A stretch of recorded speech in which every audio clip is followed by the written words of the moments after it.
everyone, today I want to show you something about this little device here. It's the EF499. It is HiFiMan's entry all-in-one unit.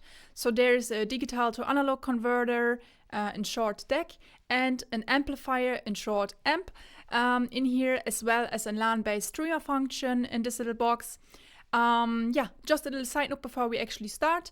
HiFiMan did send this device here for review purposes to my channel, but they did not say anything what I can or cannot say. They did not influence my opinion in any way at any point. With this now out of the way, I would say let's get right into it and start the unboxing. So here we are with the package of the EF499 from HiFiMan.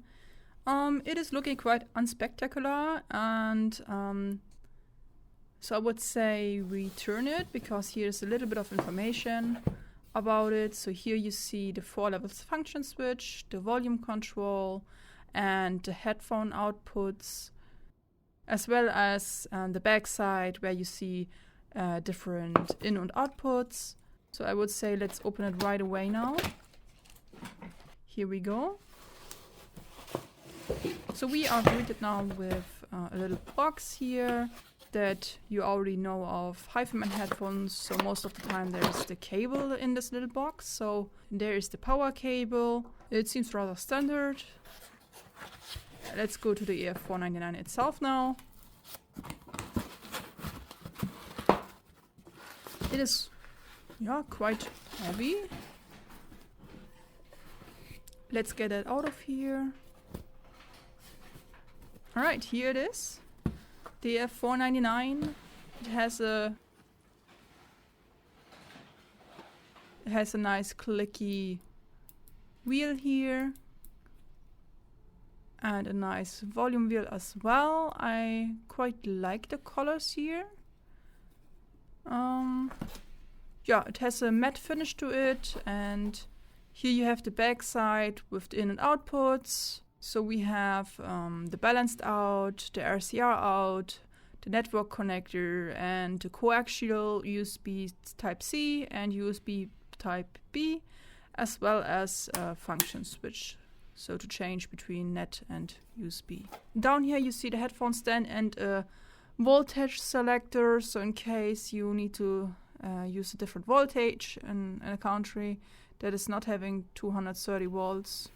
Alright, that's it pretty much from the device itself. So here we are now with the HiFiMan EF499.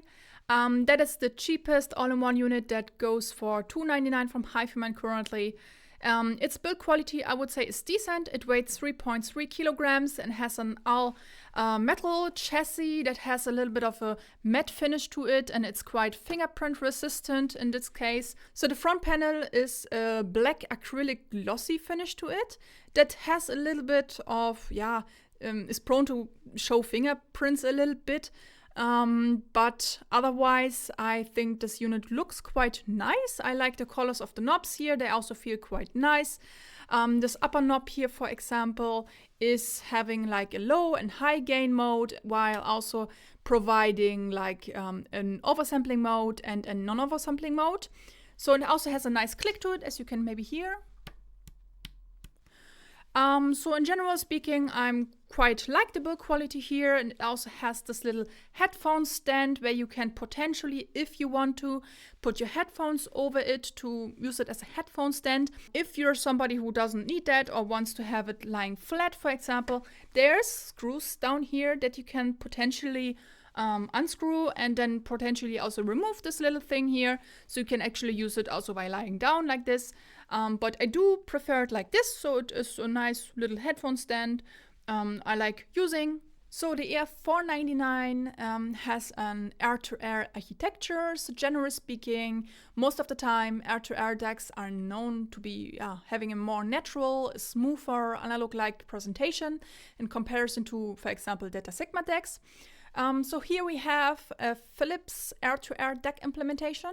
So this is a little bit different than, for example, the EF400 or EF500 from HiFiMan that are already using HiFiMan's own Himalaya DAC chips. At the front side here we have 4-pin XLR balanced headphone output and a 6.3mm single-ended headphone output, while also having a 4-function switch from low to high gain and oversampling non-oversampling mode here. So you can just change it like this, and has a nice click to it as well. At the back side, we have XLR balanced outputs and RCR single-ended, as well as network connector for streaming, you can see here. And you also have a coaxial input, a coaxial USB function switch. So you can actually use this little switch here to change it.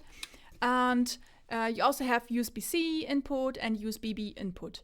So additionally, it does offer, as said, network streaming capabilities, so you can connect it to your home network and stream directly from your services like Tidal, Roon, or Spotify.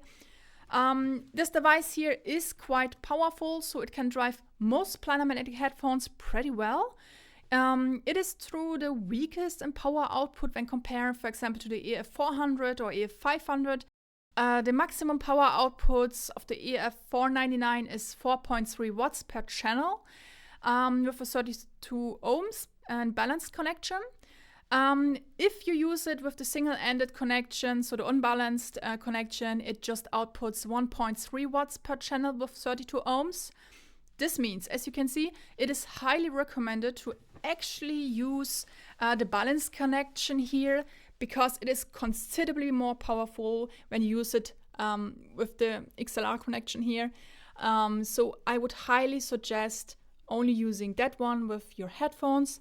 If you have IEMs though, you can use the single-ended here. It is most of the time powerful enough. I tested it with, for example, the Mies Alba IEMs. I liked it quite a lot. Just to be fair, there is a slight hum, a slight noise floor. While using IEMs, you can hear it a little bit, but it didn't really bug me much because when you listen to music, you don't hear it at all. And also it was not very loud. So for me, it was fine. So generally speaking, I could use most headphones on the low gain setting even. Only stuff like, for example, that I have here, the HiFiMan HE6 SEV2 is really challenging. So this one here could really benefit from even more power, because it's a headphone that needs a lot of power to run well.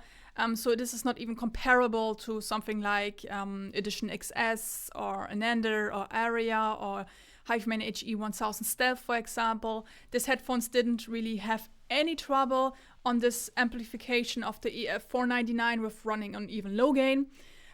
So that was quite enough to run them well. But for something like this one here, it didn't really cut it that much. But the EF499 got this headphone loud enough. I mean, the performance was not really bad, so don't get me wrong. But if you use a little bit more powerful amplification, this headphone here actually benefited from it. But it really was not too shabby. So for the HiFiMan HE6 SEV2, I actually used most of the time more expensive Burst and Conductor GT4 Deluxe.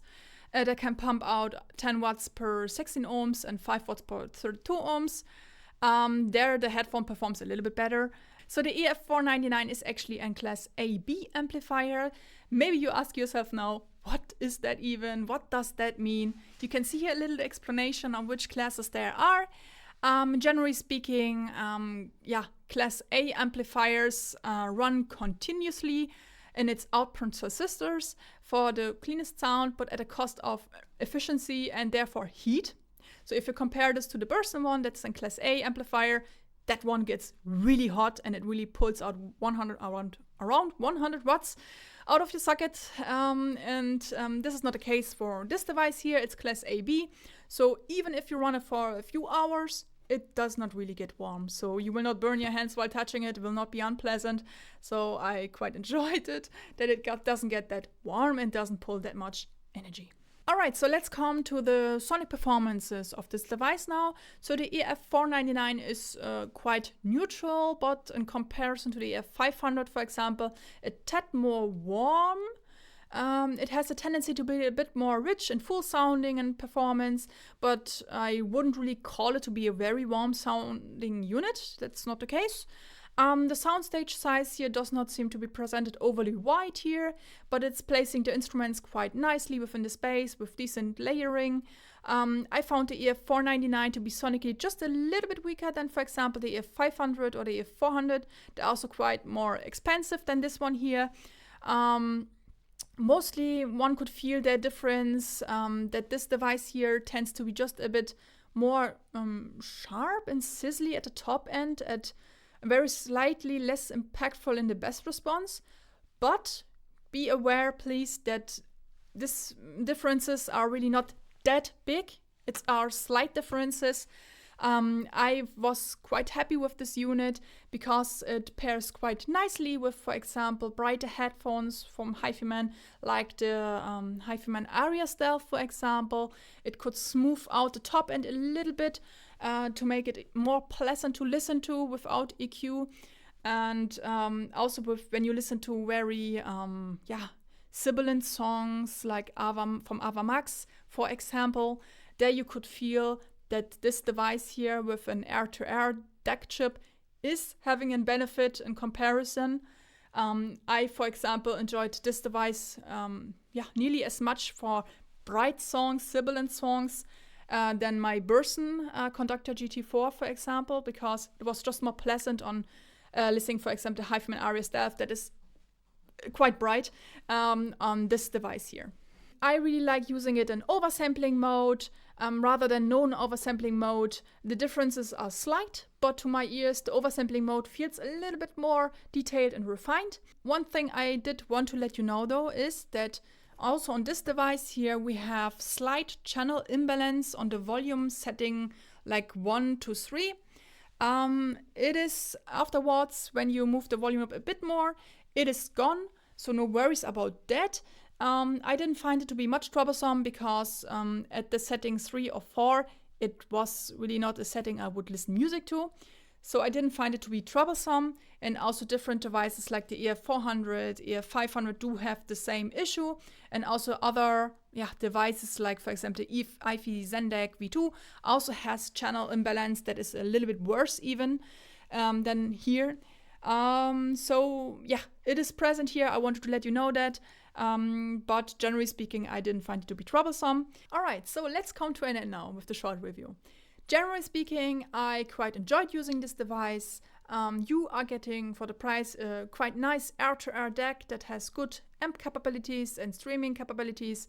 So for the price, it can run a lot of headphones very decently. I really liked using this device with HiFiMan's own headphones like the Edition XS, Anander, and a Nano, or HiFiMan Aria Stealth, for example.